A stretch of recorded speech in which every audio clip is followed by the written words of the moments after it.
ethnic Albanians did not have as their goal to separate from Yugoslavia and associate with Albania. My staff informs me that that Radio Free Europe reported last week that according to a poll of ethnic Albanians in Kosovo, most believe the best solution to the province's problems would be a merger with Albania. Would you comment on that, and do you see another solution that might be more likely to improve the conditions in Albania? Because the Kosovo situation of everything in preparing for this hearing that I did, I find in a sense not the human tragedy that is involved, but in a sense the easiest and the most difficult problem. The least dangerous for the republic, for the nation as a whole, but the most intransigent for how do you accomplish, assuming you are correct, that Albanians in Kosovo are the victims of repression. Assume that to be true, as you certainly do. Where does the solution lie? And so back to my original question. Do you believe that the Radio Free Europe poll is incorrect? And B, what is the answer? Because I doubt whether you're going to tell me that after 1,000 years, you're going to be able to rectify attitudes about who stole whose house when. Let me begin by again thanking you, Mr. Chairman, for your patience, and I really... I have more questions than you have the time to answer, I'm afraid. I'm impressed by your patience and by the incisiveness of your questions. Let me say this. You've been in politics a long time. I was only in politics 4 years. I was a CPA for 22 years. You kept your hair, I lost mine. That's well, part of the problem. That's debatable, but let me say this. What polls do you believe? And what polls don't you? I don't know how that poll was taken. I don't know how the questions were framed. I don't either. And you don't either. But let's assume for basis of discussion that the poll was prepared along the lines that would be prepared, let's say, for one of your elections, and somehow it came out on that basis. And I might be surprised up front, but then I might think about it and say, you know, what is the hope for these Albanian people? Why do they even consider answering a question like that? Well, there's such oppression. They're looking for some hope, and Lord knows at the time that question was asked, they may have said that. But let me tell you why that won't happen, Mr. Chairman. The present leadership of Kosovo, the democratic leadership, has said, and by the way, this is what cost me the 5-year ban. It wasn't because I was a bad boy. I was with Congressman Lantos. He sent a letter to the State Department. Congressman Lantos used to work for me. He did foreign policy for me, so I know you were in trouble if you were. Well, he was going to be here, but I don't think he could make it. But let me say this: he's one of the great. I'm only kidding. Yeah, he's a good one of the great. We tried to be as civil. We tried to be as non-controversial as possible. And everything was going fine until I covered an area, because you see, as I said before, there's a magnificent propaganda machine in Belgrade, and I found the article. It was in New York Times, September 13th. Truth is a casualty of the partisan Yugoslav press. This is written by our press in the New York Times. And their propaganda, and especially since they monopolized the media, it's difficult for the Albanians to contend with that propaganda. But they did, Mr. Chairman, except for one item, which I disposed of with Congressman Lantos in June of last year, and that's what resulted in the 5-year ban, because Mr. Milosevic did not want to hear it. But let me tell you what it is. It's very simple, and it will guarantee the fact that the Albanians will never leave Yugoslavia, and that fact is that the democratic leadership of Kosovo has announced that it's willing to put in their constitution, the Kosovo constitution, a point that the Serbian minority can veto any secession from Yugoslavia. So they have gone on record I've gone on record, and this was the last big piece of propaganda that Slobodan Milosevic had. He didn't want to hear it. He doesn't want to hear from me anymore, because now the Albanians have a spokesman for a change. But I'm saying to you that no matter what that poll said, you can see the record for itself. The leader of the Democratic party there, the Democratic League of Kosovo, the alliance, Dr. Rogova, has said that in the Constitution of Kosovo, for republic status, they will allow the Serbian minority the right to veto any secession from Yugoslavia. What more could you say? Well, as I said, I have a lot more questions, but I've really trespassed on your time already. It's now, especially those of you who May I just add, sure. If you're going to conclude, I just wanted to make one other point, Mr. Chairman, that we can answer a lot of the assertions that were made, and we won't. But I think there's one thing, getting back to State Department policy, that you should be aware of, because I believe that the most important aspect of this meeting, Mr. Chairman, is that the State Department addressed the issue of its accountability to all the people in Yugoslavia.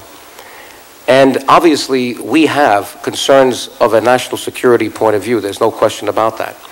But one of the things that I would want to alert you to, that you may be aware of already, is that the current leader of Serbia, and I have nothing against the Serbian people. I think many of them are very fine people.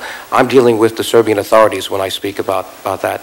The current leader has expansionist goals. There's no question. Even in the press recently, he announced his designs on parts of Croatia. He literally wants to come back to the greater Serbian dream that was there years ago. He's used that in Kosovo to get elected, and he's not stopping. And this is the problem that we're now seeing with Croatia. He would love to see Slovenia leave. He'd love to see Croatia leave if he can keep part of that Dalmatian coast, which would be very dangerous, and I'll tell you why in a minute, because he knows he can subjugate the Macedonians, the Montenegrins, and the Albanians. He literally has a design for Greater Serbia. He doesn't care if Yugoslavia breaks up, as long as he keeps all of Kosovo, and he's able to deal with the others. But our State Department better do a better job than they did in Kuwait. Because if we had been positioned in that part of the world, and our intelligence was better, we wouldn't be losing men right now and women on the front. We had to react. And we shouldn't be reacting right now. We should have been better. They're making the same mistake today in Yugoslavia. Because we know that if Serbia gets its designs and they then get a warm water port, we are now playing into the hands of the Soviet Union. They've been looking for that warm water port for years. And let me tell you, Mr. Milosevic and Mr. Gorbachev have a very comfortable relationship. They've met many times for hours in private rooms, and I don't know what they're talking about, but our State Department better be put on notice that if Slobodan Milosevic gets his way, and somehow Serbia extends to the warm waters, we will undermine another State Department policy, and that's keeping the Soviet Union away from a warm water port in that area. Senator Biden, may I just do one point?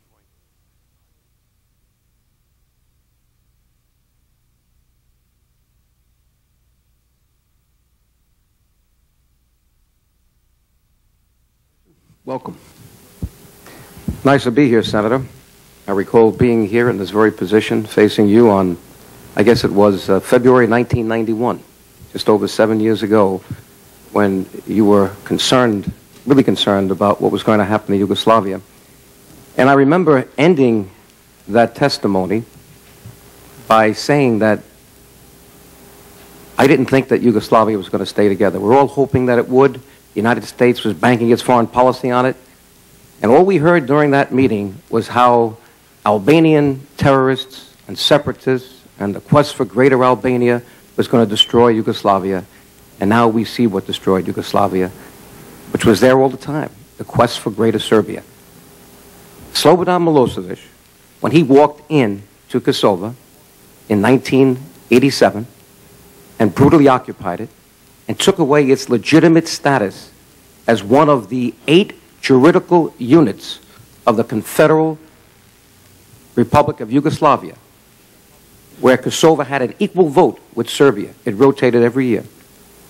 Created, in less than a few years, not only apartheid, but a Warsaw ghetto that still exists in the heart of Europe today. I wouldn't be concerned, Senator, about Greater Albania. I'd be concerned that we've already legitimized ethnic cleansing by creating a phony republic called Srpska. It never existed. It's there. Why? Because Slobodan Milosevic wanted it. The person who in the news last Sunday is targeted by his former friend, Karadzic, in a book saying he's about to now go to Hague and he's going to turn state's evidence, and he's pointing the finger at his friend Slobodan Milosevic as the architect of some of the most brutal, unbelievable atrocities since the Nazi era. We don't have to worry about Greater Albania. We have to worry about what I was worried about back in February of 1991. And at that time, I can only wave in front of you a Serbian version of this. I'm now going to give you the English translation. This is what Slobodan Milosevic has been weaned on. Here it is, The Expulsion of the Albanians, a paper presented by his mentor, a professor, former minister of the Yugoslav government, Vasil Tribilovic, in Belgrade, March 7, 1937. If you want to see what happened in Bosnia, what's happening in Kosovo today, read word for word, line by line, exactly what's going on, their MO, their modus operandi. Shelling villages, burning them down, getting rid of Albanians at all costs, because this is territory they want. He will not abandon this. And as we keep waffling in this body and the State Department, he will just go and take more and more and more and more. He bluffed his way right through Bosnia, and he got Srpska. He's bluffing his way right now. He knows that there's no real resolve with this Christmas warning. Mr. Chairman, thank you for this hearing. Sorry to start before you walked in. But he sees and senses the waffling already. He sees strong words on the part of Madeleine Albright. Then Madeleine Albright is muffled by Sandy Berger. And then we have questions coming up in Gilman's hearing a few weeks ago about the Christmas warning, and a very lukewarm response by Ambassador Gelbard. We have to meet with you in executive session, and you heard it again today. No direct response. Don't you think Slobodan Milosevic is hearing those responses? Don't you think he's ready to do more and more because he sees that the greatest superpower in the world has lost its resolve, has a foreign policy which has abandoned the principles upon which this country was formed? Our foreign policy should be based on fundamental human rights. That's one of the key determinants of foreign policy. We have today in Kosovo some of the most egregious examples of violations of those human rights. In fact, Senator Biden, during that hearing that you held, and it was a wonderful hearing, it was the first time that you got all groups together to talk about the problem, I had to fly in reports from the Council on Human Rights from Pristina and other places, litanies of horror. I don't have to do that today. You know why? All you have to do is read your own U.S. country report from the State Department. Here it is, the 1997 edition. But if you read the last 5 years, you can't believe the litany of horrors in here against the Albanian people of Kosovo. What are we waiting for? How many people have been killed and brutally tortured and detained and disappeared? Every criteria they use has been violated. Why is there such a disconnect between those egregious violations and our professed adherence to human rights when it comes to foreign policy? Is there another deal in the wind? Perhaps you didn't ask the right questions to Ambassador Gelbard. Are we placating Russia for some reason?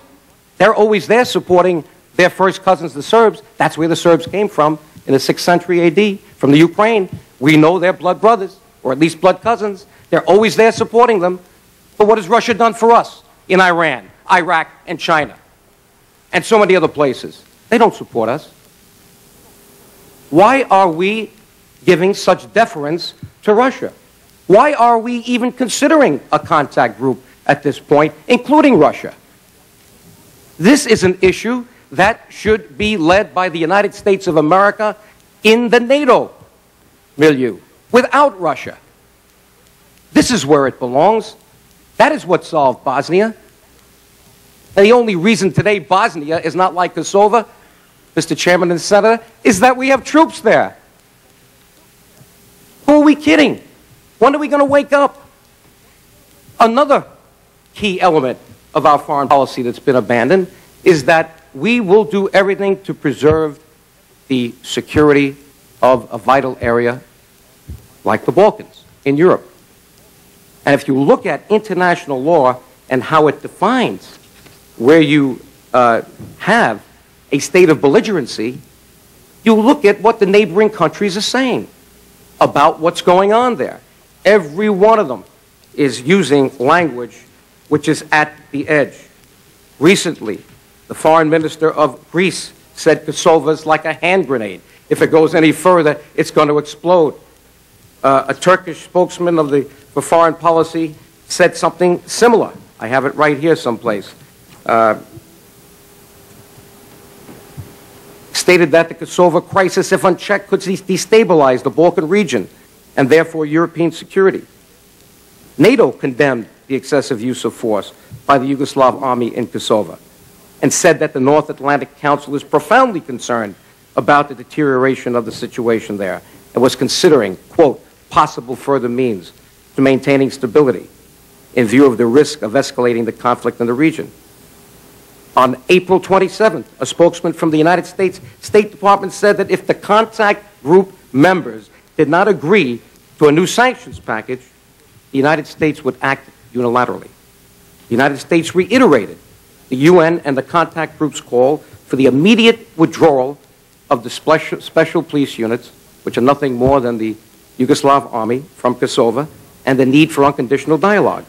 And yet, when the contact group met in Rome on April 29th, the United States capitulated to a weak proposal for more sanctions under pressure, especially from Russia, which, as I said before, has gone out of its way not to support us in dealing with Iran, Iraq, China, and many other areas.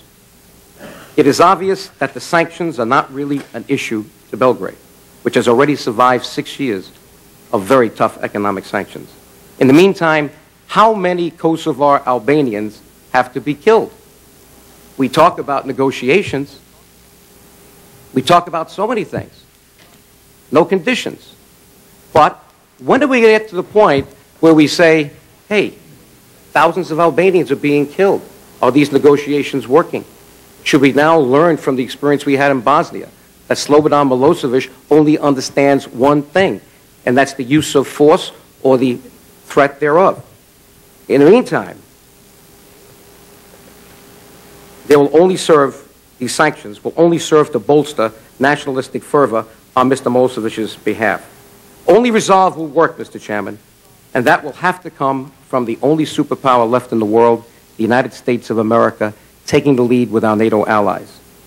In conclusion, the 2 million ethnic Albanians of Kosovo, who comprise more than 90% of the population there, have no human, economic, or political rights of any kind.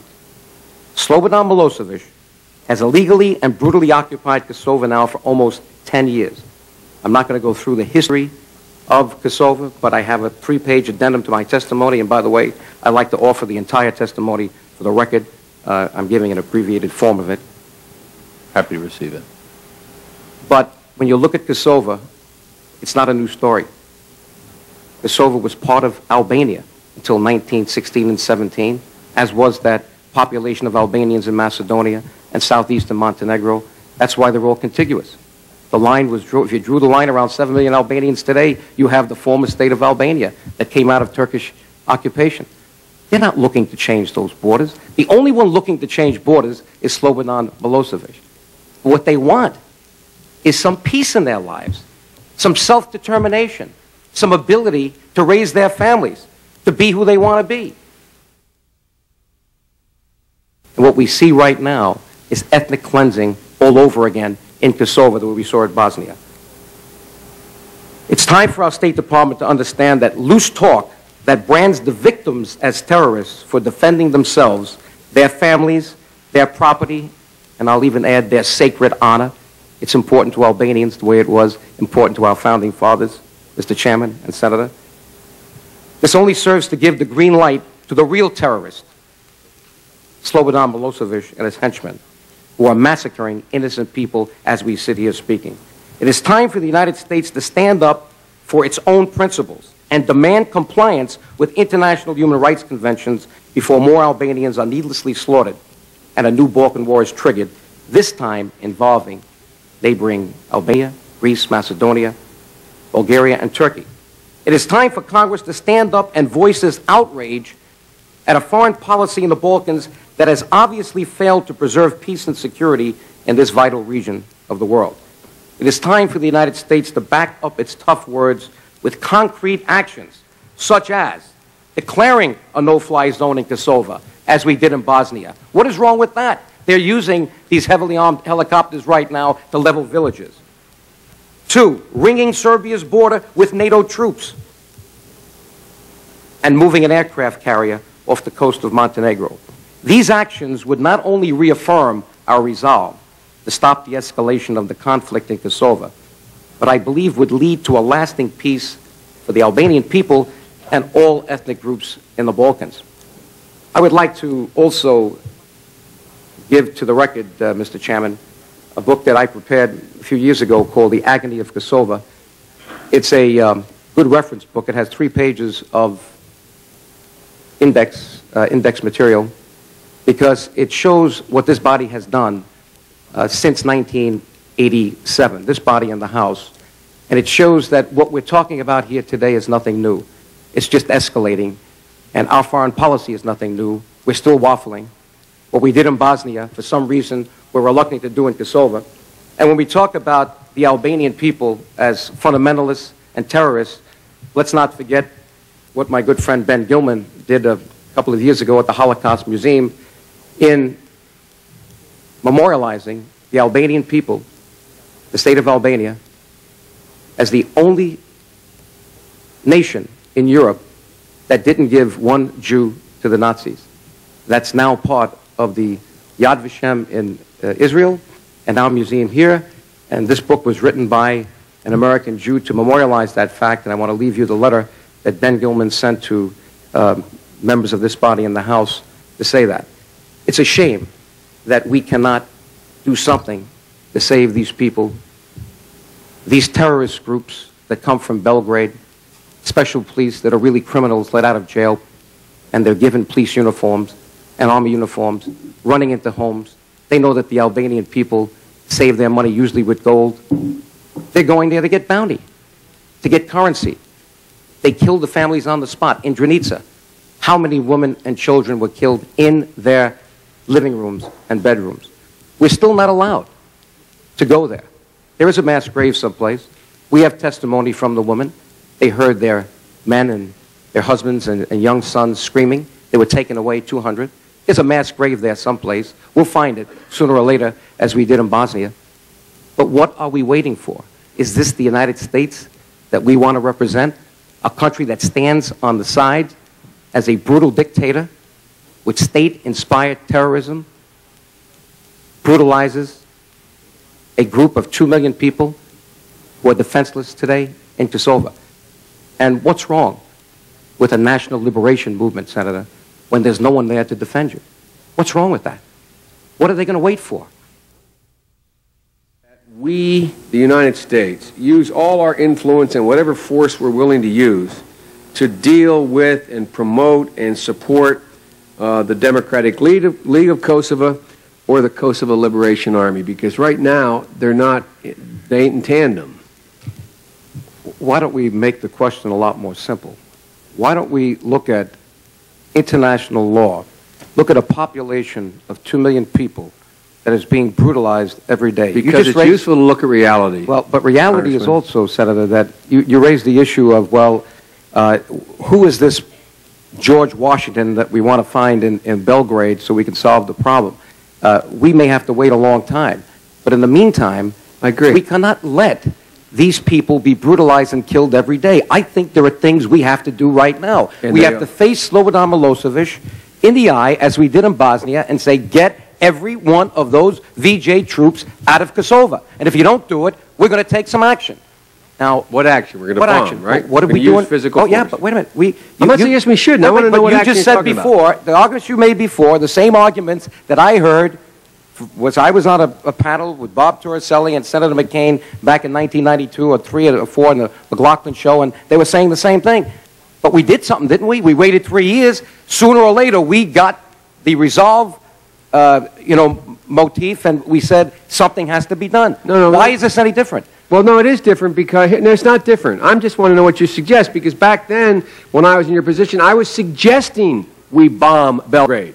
I was suggesting that we send American pilots in and blow up all the bridges on the Drina. I was suggesting we take out his oil supplies. I was suggesting very specific action. And isn't it interesting that we didn't have to go that far to begin the solution in Bosnia? Isn't it interesting that about 200,000 people were killed in the meantime by the time they did it? Yes. And that's going to happen in Kosovo. That's why I want to know what you're suggesting now. What we have to do right now is to enforce international law. We have war criminals in Belgrade. We're dealing with one right now. I said that article before. I have a copy of it right here. Here it is. It was in the Gannett papers on Sunday. There's Slobodan Milosevic, side by side Mr. Karadzic, who's now got a book coming out pointing the finger at him for all these atrocities in Bosnia. Why aren't we picking him up? Because the French, he's in the French quarter, and the French let him walk around. That's why. It seems to me that we've got a double standard here. If we're going to be the great United States of America, standing up for oppressed people, and I believe we can do that without sending military all over the world, let's pick up the war criminals in Belgrade. We know who they are. We know where they are. And number two, let's tell Mr. Milosevic, get every troop out of there. You know why? It's not because we want him to, because we like it.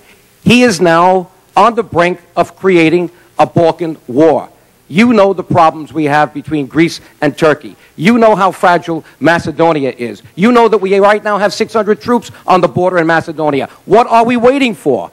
If he keeps doing this, all he's doing is raising the temperature, and as the Greek foreign minister said, the hand grenade will explode and the Balkans will explode. Well, we have no choice. Let's do something now than have to do 20 times more later on. I agree with you. I will end, so there is Mr. something Chairman. we can do now. I think there's a number of things we can do. I think some of the things suggested here today are totally unrealistic, what we're likely to be able to do. But I think there are a number of things we can do, starting with the Christmas warning.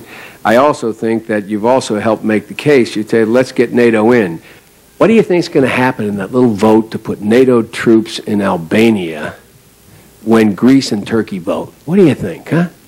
I want to be there at that meeting when you guys and your diplomatic skills bring the Greeks and the Turks together on a uniform vote. And, you know, we do have this little thing, you know, guys, in this little outfit called NATO, called consensus. You know, you don't get them all, you don't get any of them. You know? I mean, that's kind of the NATO thing. But, Senator, what happened then at the last minute when we decided to do something to solve the situation in Bosnia? Did we learn from that experience? Why can't we repeat that? Much less of an interest that they each have there than there is inside, quote, Serbia.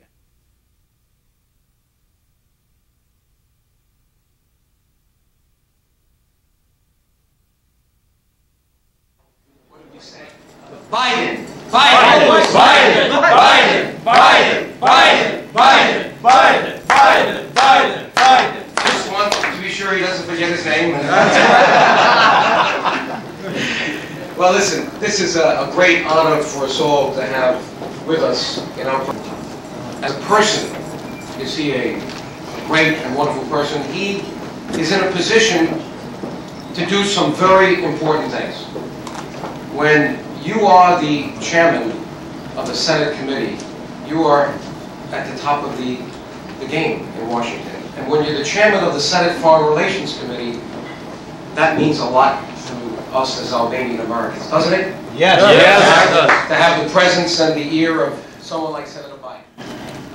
Senator, and I'm accustomed to not being taken seriously, so I don't mind a bit people eating and drinking while I speak. I thought I was relatively well informed. I worked very hard at it, and I thought I was well informed.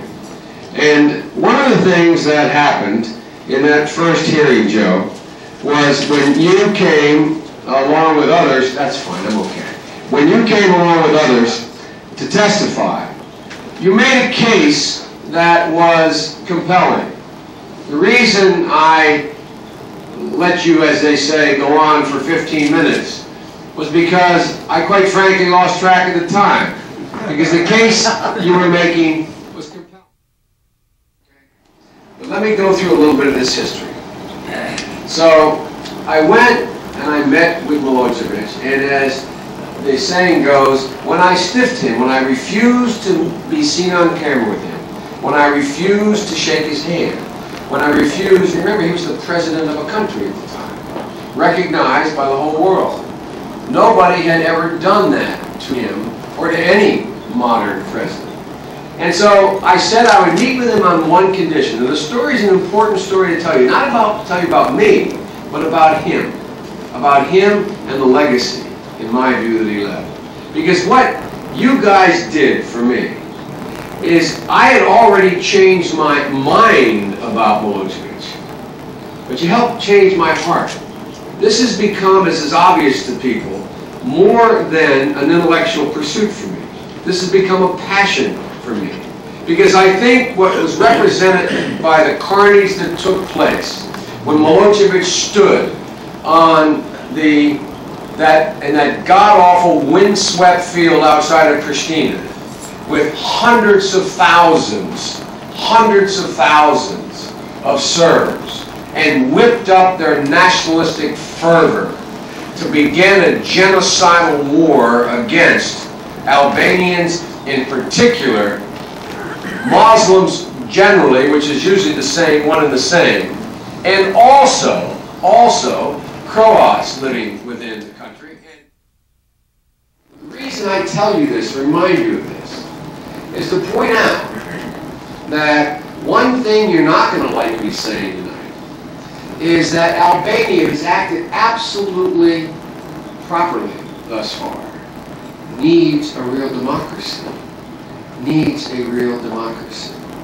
Where there is a lacking of a democracy, there is the potential in the most volatile region of the world in terms of ethnic hatred to be able to use, as every leader has, and the Albanian government has not done this thus far.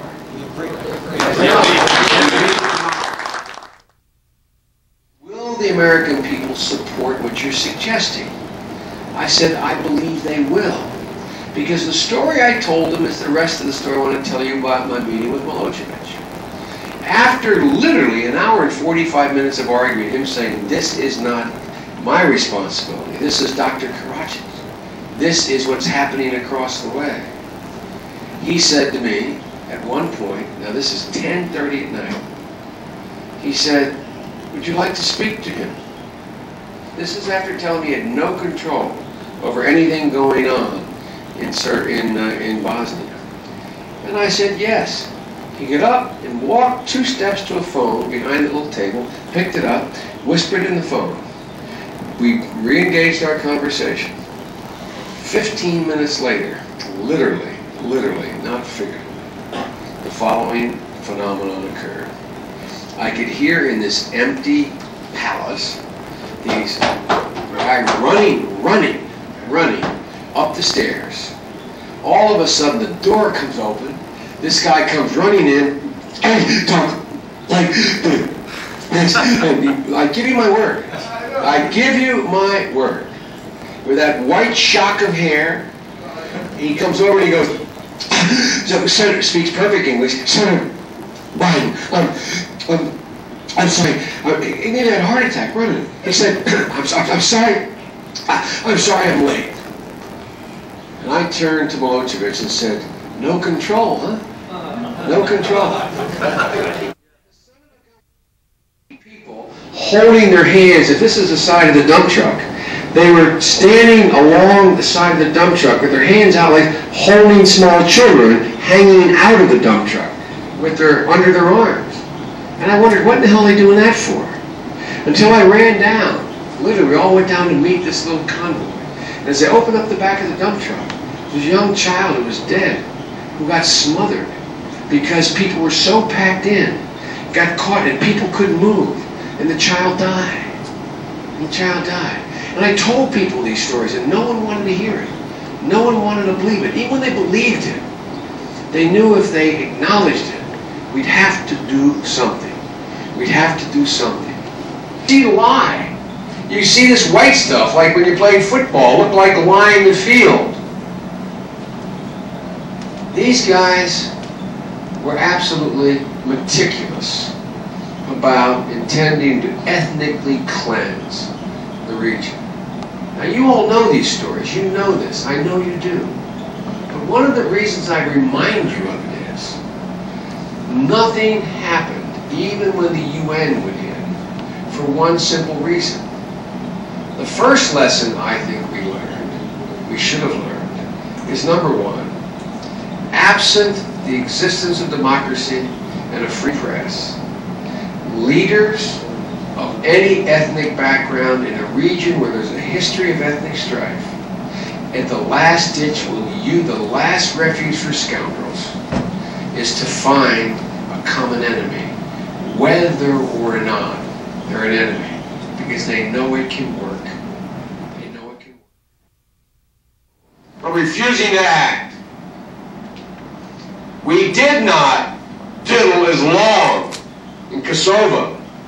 And 800,000 people came out of the hills in the winter and had housing by and large that they told us we couldn't get for them. And although people died, and although justice did not return fully, we didn't have another 200,000 dead, which could have happened in a heartbeat had we not acted. Now what happened in Macedonia? We still didn't learn the lesson. We still did not learn the lesson. As you notice, and in this case I'm going to say something that, since I get criticized for it, I might as well say it in front of an audience who probably agrees with me. You will know I am literally the only person in the United States Congress that for the last 12 months has said we have to increase force on the ground and use force across the border, including moving into the Prešova Valley, to use American force to shut down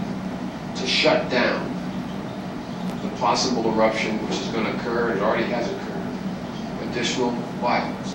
Ladies and gentlemen, the third lesson is, if we don't do it, nobody will do it. Nobody. Russia, excuse me, Europe in particular, has too long a history. The lesson is that we have to act and move swiftly. Swiftly. You cannot wait. Because the longer you wait, misunderstanding that is not legitimate and legitimate grievances all come to the fore. It doesn't matter. It doesn't matter. Waiting means innocent people die. Innocent people die. And so we waited. We waited much too long in Bosnia. We waited not as long. We waited not as long in, that's the president's calling. He wants to make sure he knows what's going on. We waited not as long in Kosovo, not as much damage to be done. And we waited not quite as long, but still too long right now in Macedonia. Now here's the fourth point I want to make to you. The point I want to make to you is that all during this, you did not see one poll, you have not seen one politician you lose an election, you have not seen it made one issue in any congressional race anywhere in the nation that we were involved in America, in Bosnia, Kosovo, or any other place without the support of the American people. They know in their heart what we're doing is right, they know it matters, and politicians are once again behind the public. The public understands the legitimacy of the cause, they understand the fairness of it, and they support it. And I want to tell you, every time, good for America That Joe Biden's at the helm, and what he said is so important in the sense that he's the voice that can challenge the foreign policy of the Bush administration. That's why he's here. Okay, number one. This was more successful than you know, not only because of the fact that he came here and you heard his background on the issues of importance to us. You heard that he believes His convictions are right in tune with what we need, what the Albanian people need all over the Balkans.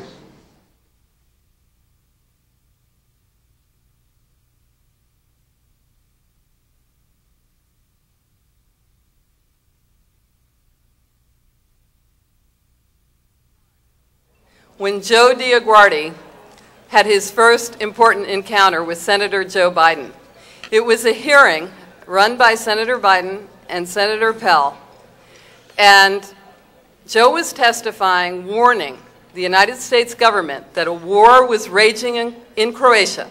There had already been one in Slovenia, and he said, he in fact implored the Senate committee, if you don't do something, if you don't act now, you are going to have a major war in the Balkans because Albanians cannot tolerate year after year, and we're talking really now 100 years, of racism, of torture. And then he went on to say that it was because of the Albanian American Civic League and the activism of the Albanian community that you saved hundreds of thousands of lives. More than 200,000 people died in Bosnia while the US government did nothing. But because of the work of the Civic League and the community, we changed the course of history in relation to Kosovo. But while we did that, and everyone here is to be applauded, it's because of Senator Biden and people like Congressman Gilman in the Congress. That's what saved thousands of lives. And the beauty of our government is checks and balances. Administrations come and go. But we've had Senator Biden and Congressman Gilman here for years, and it has made the difference. It is they who've saved thousands of lives. And Senator Biden was there from the ground floor. He was the one.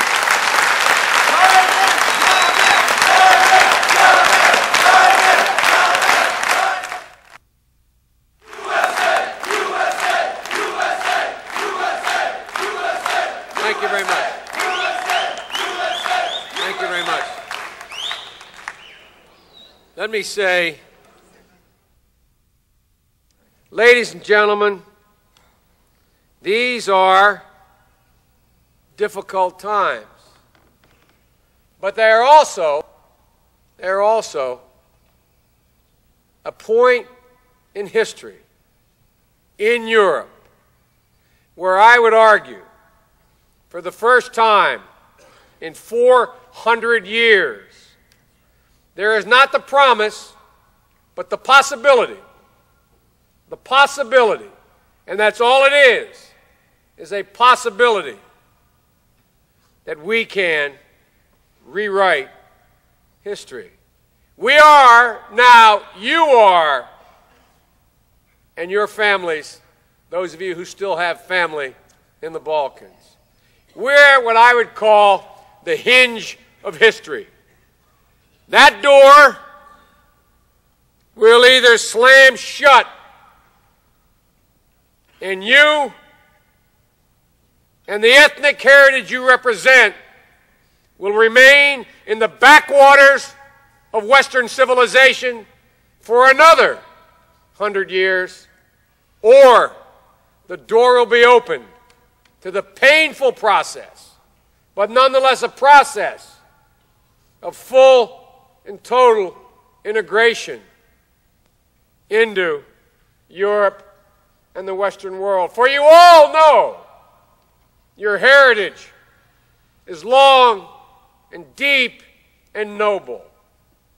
But the fact of the matter is, you have been used as pawns for 400 years, arguably 700 years.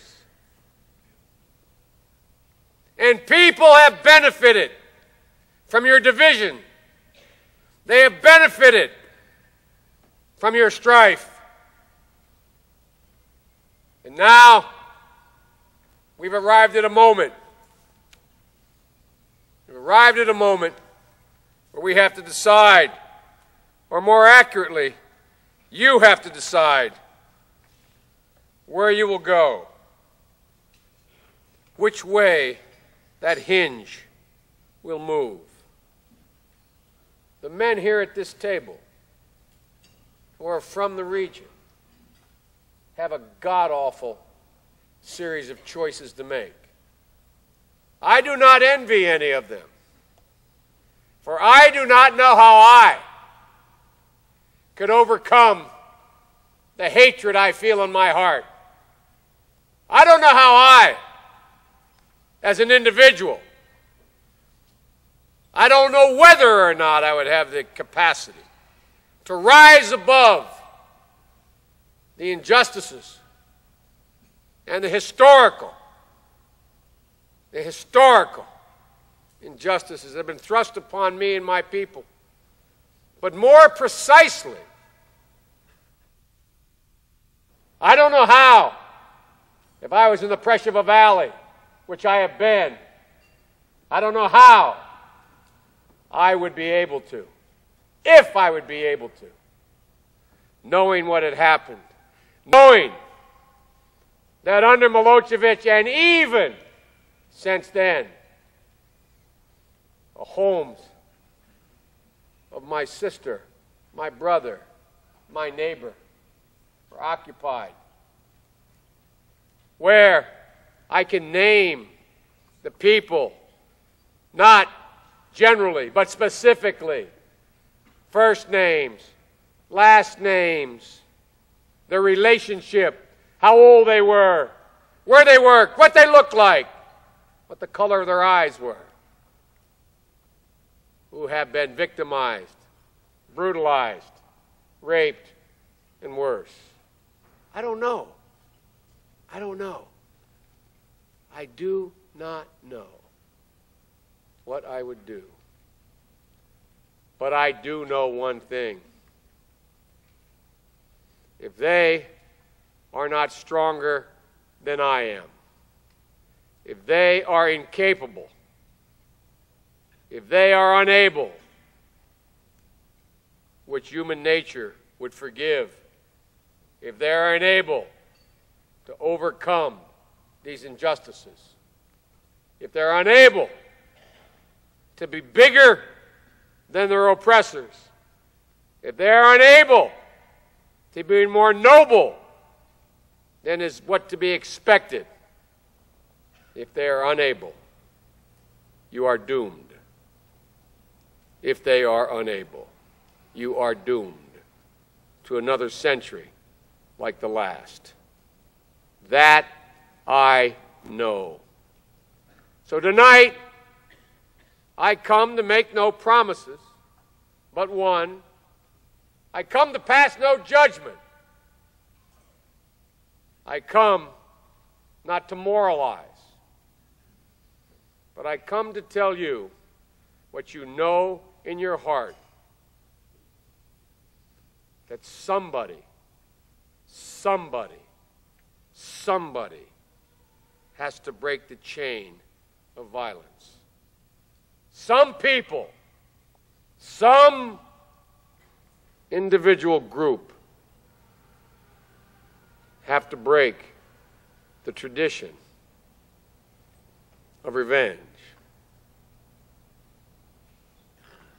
There's an old Chinese expression: he who seeks revenge should dig 2 graves. He who seeks revenge should dig 2 graves. Were I your lawyer, I could make a compelling case before any jury in the world that you have every right, and the leaders here have every right, to seek retribution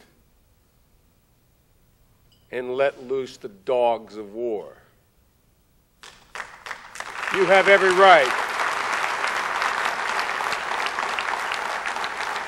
Were I your lawyer, I could, before a jury, make the case that not only Albanians, but principally all Muslims in the region, were the victim of not an accidental, but a very well thought out, a very well planned, late 20th century version of a final solution. A final solution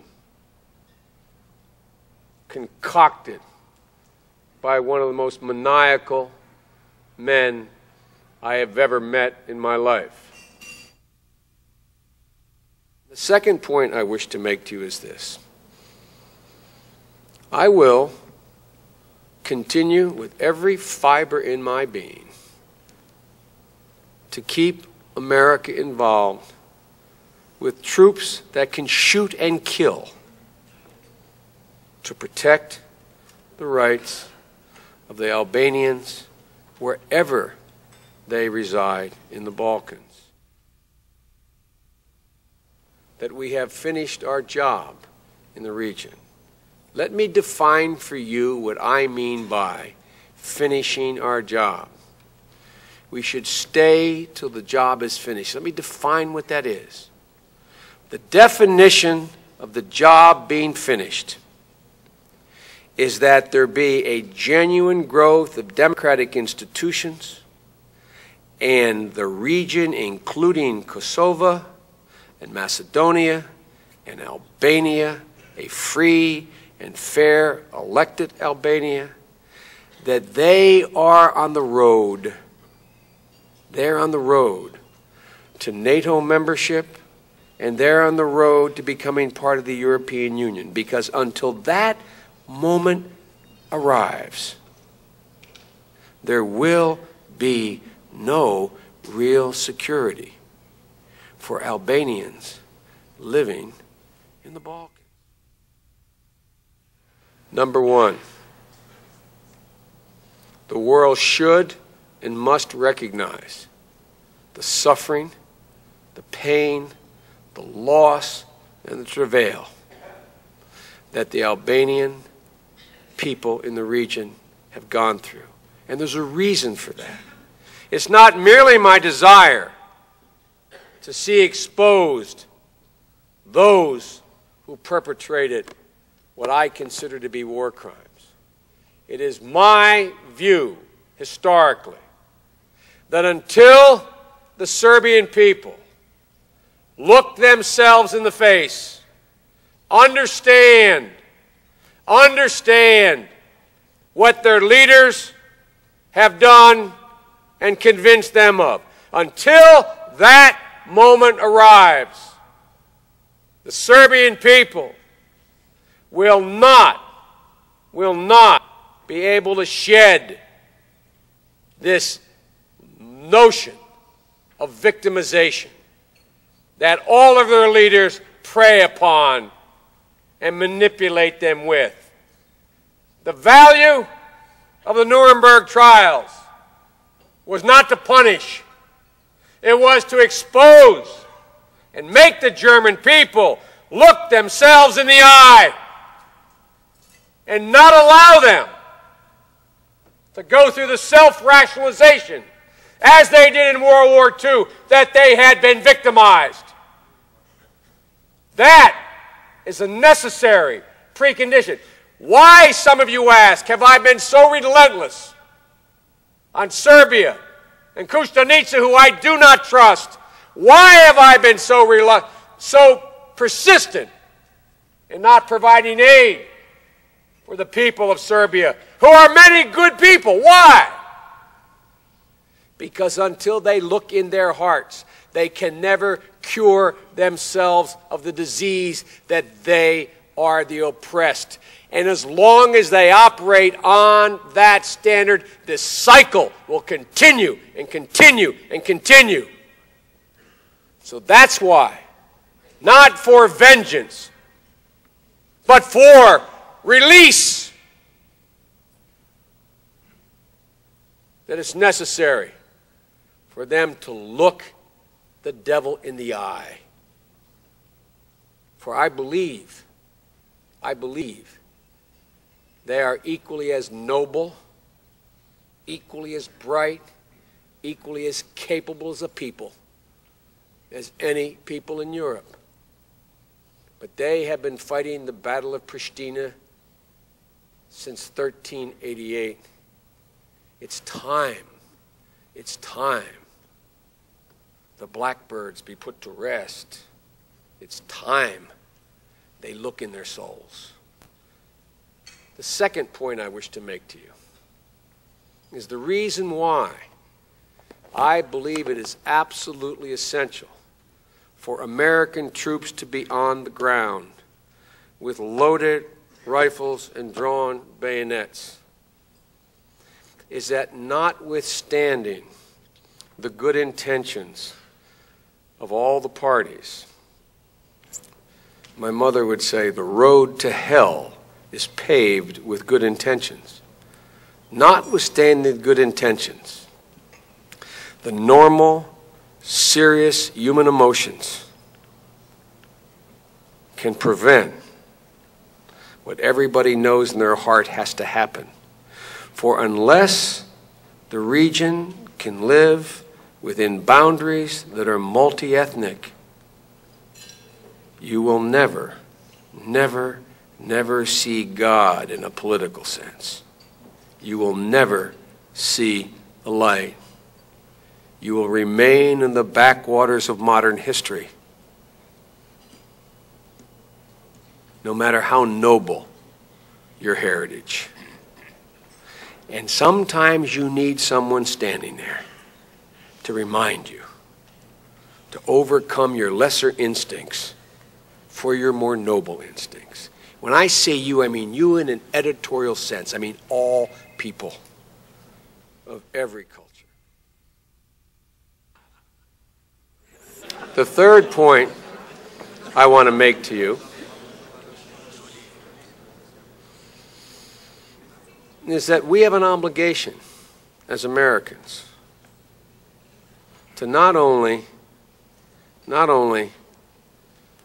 stay, but to remain invested for our own safety's sake. For the United States cannot remain secure in the world without a secure and stable Europe. And Europe cannot be stable without finally having Southeast Europe become a stable part of that world. So it's in our own naked self-interest beyond the pure dictates of human decency to stay involved. And that means involved financially as well as militarily until the moment comes. And by the way, you all are going to end up being divided. Remember I said this. You'll be divided among yourselves. You will begin to reflect the necessary divisions that will take place in Kosovo among Albanians. I don't mean fighting. I mean political disagreement.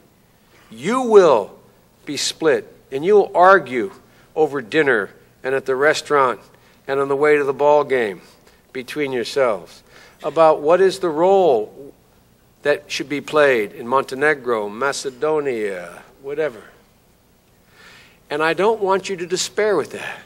It is maybe the single most healthy thing that can happen, because that is the cacophony of the voices of democracy. That is the first normal, painful step. I came over and sat. I don't know whether I be in his party or not. I don't know enough to know. But I want to tell you I respect this man.